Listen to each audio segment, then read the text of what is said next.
मुक्ति हिंदी कहानी। मैं बूढ़ी दादी की आंखों का इलाज कराने दिल्ली के एक बड़े प्रसिद्ध नेत्र चिकित्सक डॉक्टर प्रभात के पास गया। लगभग दृष्टिहीन हो चुकी दादी को सहारा दिए जब मैं डॉक्टर प्रभात के कमरे में पहुंचा तो उन्होंने मुस्कुराते हुए दादी का स्वागत। आओ आओ दादी अम्मा, कहाँ क्या तकलीफ है? कोई तकलीफ नहीं बेटा, बस बुढ़ापे की मारी हूँ। बुढ़ापे में नजर कमजोर हो ही जाती, पर मैं तो आंखों का डॉक्टर हूँ दादी अम्मा, बुढ़ापे का इलाज मेरे पास कहाँ? डॉक्टर प्रभात ने हंसते हुए कहा। मेरी दादी भी कम विनोदी स्वभाव की नहीं, कहने लगी कोई बात नहीं बेटा, तुम आंखों का ही इलाज कर दो, बुढ़ापे का इलाज तो भगवान के पास भी नहीं है। यह सुनकर डॉक्टर प्रभात हंस पड़े और दादी से बात करते हुए उनकी आंखों की जांच करने लगे। उन्होंने विस्तार से कई उपकरणों और यंत्रों की सहायता से दादी की आंखों की जांच। बीच बीच में बातचीत और हंसी मजाक भी करते जाते थे। मैं चुपचाप बैठा डॉक्टर प्रभात की ओर देख रहा था। पहले तो मुझे उनकी हंसी ही कुछ जानी पहचानी लगी थी, फिर ध्यान से देखने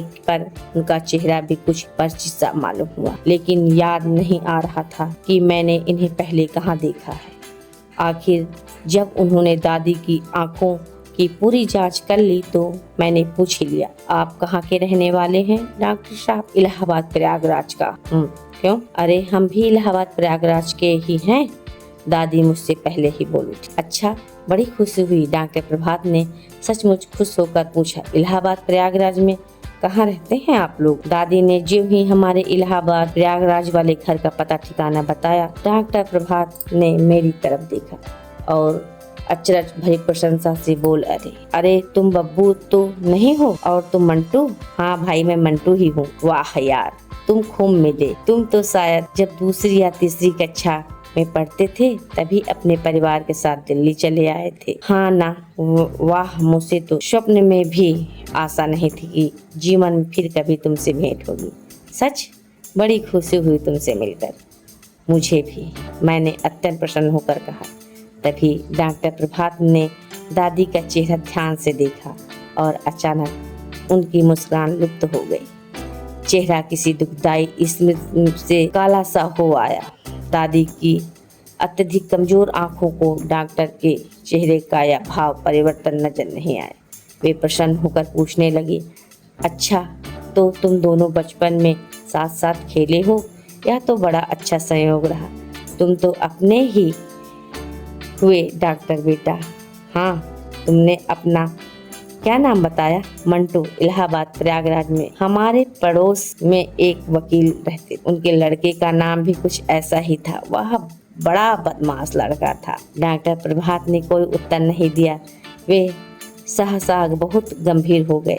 दादी के लिए दवाई का पर्चा लिखते हुए उन्होंने कहा, ये बातें फिर कभी होंगी दादी अम्मा, बाहर और भी कई रोगी इंतजार कर रहे हैं। मैं तुम्हारी दवाई लिख रहा हूँ, बाजार से मंगवा लेना और दिन में 3 बार आंखों में डालती रहना। फिर अगले सप्ताह आज के ही दिन आ जाना। तुम्हारी आंखों का ऑपरेशन करना होगा। घबराना मत, ईश्वर ने चाहा तो तुम्हारी आंखें अच्छी हो जाएंगी। बाहर आते ही दादी ने मुझसे पूछा, यह उसी वकील का बेटा मंटुआ था ना? हाँ दादी, बचपन में मेरे साथ पढ़ता था। बस तो अब इसके पास दोबारा आने की जरूरत नहीं। मैं इस दुष्ट के हाथों अपनी आंखें नहीं फुड़वाऊंगी।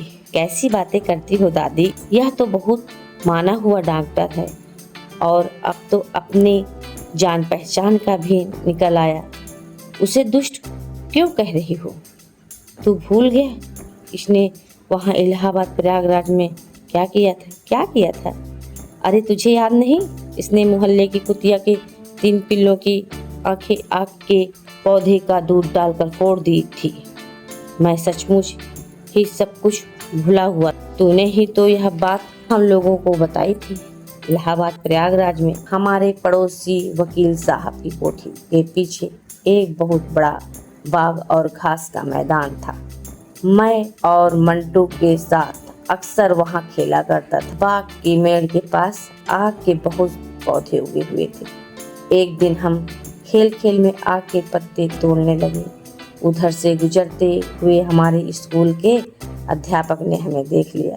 उन्होंने हमें डांट लगाई और बताया कि आग के पत्ते कभी नहीं तोड़ने चाहिए, क्योंकि उन्हें तोड़ने से जो गाढ़ा गाढ़ा सफ़ेद दूध सा निकलता है, यदि आँखों में चला जाए तो आदमी अंधा हो जाता है। यह जानकारी हम लोगों के लिए एकदम नई और विस्मयकारी थी। ठंड के दिन थे और मोहल्ले में आवारा घूमने वाली एक कुतिया ने वकील साहब की कोठी के पीछे पड़ी सूखी टहनियों के ढेर के नीचे 3 पिल्ले दिए थे। पिल्ले बड़े सुंदर थे।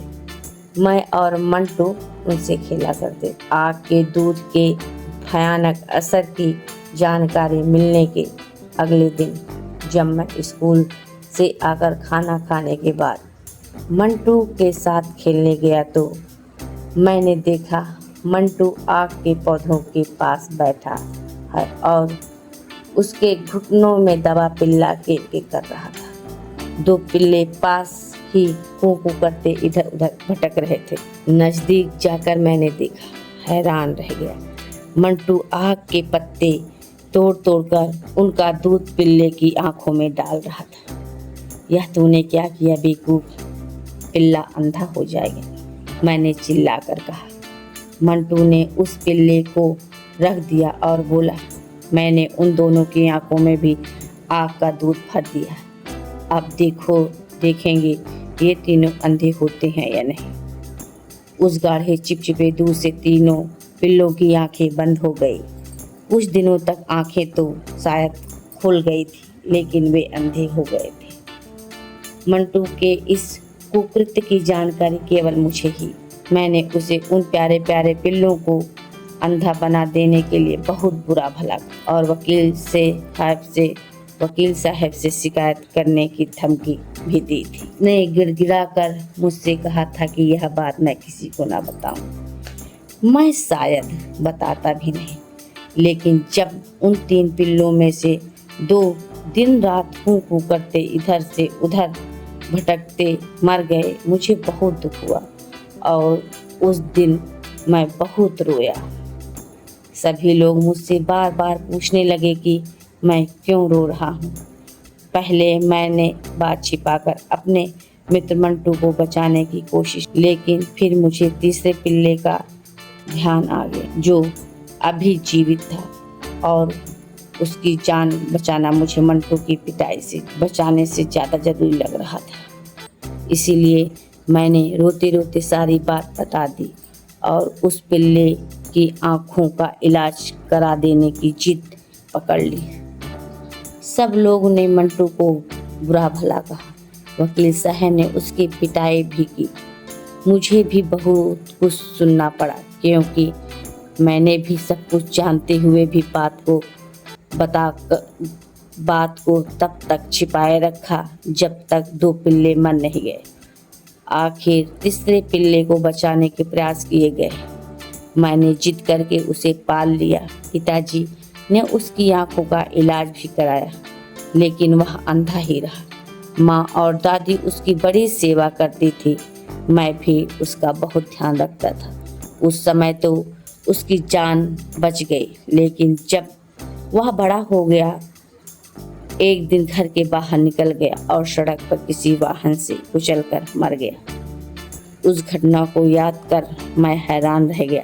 बचपन में 3 पिल्लों की आंखें फोड़ देने वाला मंटू आज इतना बड़ा नेत्र चिकित्सक। इससे भी ज़्यादा हैरानी की बात यह थी कि लगभग 35 साल पहले की वह घटना, जिसे मैं भूल चुका था, दादी को अभी तक याद।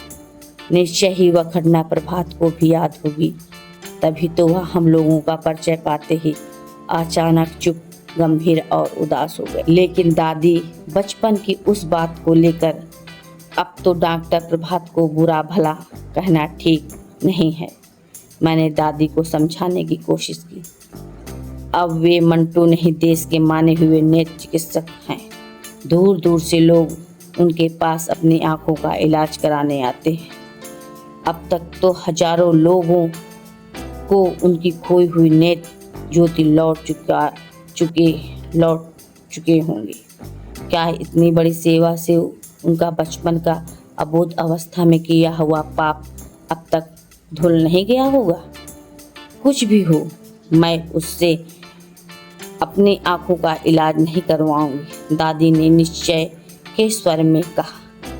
मैंने उन्हें बहुत समझाने की कोशिश की, लेकिन वे डॉक्टर प्रभात से इलाज कराने को तैयार न हुई। आंखों में डालने की जो दवाई डॉक्टर प्रभात में लिख दी थी, वह भी नहीं खरीदने दी। परिवार के सब लोगों ने उन्हें समझाया, लेकिन वे टस से मस नहीं हुई। आखिर शाम को मैंने डॉक्टर प्रभात को टेलीफोन किया और दादी की जिद के बारे में बताया। डॉक्टर प्रभात ने गंभीर होकर सब कुछ सुना और बोले, तुम अपने घर का पता बताओ, मैं स्वयं आकर दादी अम्मा को समझाऊंगी। लगभग 1 घंटे बाद डॉक्टर प्रभात हमारे घर में थे और दादी से कह रहे थे, दादी अम्मा, मैंने बचपन में जो पाप किया था उसे मैं आज तक नहीं भूला हूँ और मैं उस पाप को भी नहीं भूला हूँ जो आपने मैं उस श्राप को भी नहीं भूला हूँ जो आपने मुझे दिया था। जब तक आप इलाहाबाद में रहीं, मुझे देखते ही कहने लगती थी, अरे कमबख्त मंटुआ, तूने मासूम पिल्लों की आंखें फोड़ी है, तेरी आंखें भी किसी दिन इसी तरह फूटेंगी। आपके इस श्राप से मुझे अपने पाप का बोध हुआ और मैंने फैसला कर लिया कि मुझे जीवन में नेत्र चिकित्सक ही बनना है। मेरी आंखें तो आपके श्राप के कारण कभी न कभी फूटेंगी ही, पर उससे पहले बहुत सी आंखों को रोशनी दे जाऊंगा। उन बहुत सी आंखों में से 2 आंखें आपकी भी होंगी दादी अम्मा। डॉक्टर प्रभात की बातों में ना जाने कैसा जादू था कि दादी की ही नहीं, हम सबकी आंखें भर आई। दादी तो इतनी भाव विह्वल उठी कि उन्होंने डॉक्टर प्रभात को पास बुलाकर हृदय से लगा लिया। उनके सिर पर स्नेह पूर्वक हाथ फेरते हुए उन्होंने कहा, जीते रहो मेरे लाल, तुम्हारी आंखें की ज्योति हमेशा बनी रहे। इसके बाद दादी ने मुझसे कहा, अरे बबुआ, तेरा बाल सखा आया है, इसकी खातिरदारी नहीं करेगा? जा इसके लिए अच्छी से अच्छी मिठाई लेकर आ, और सुन, इसने मेरी आंखों के लिए जो दवाई लिखी थी ना, वह भी खरीद लाना।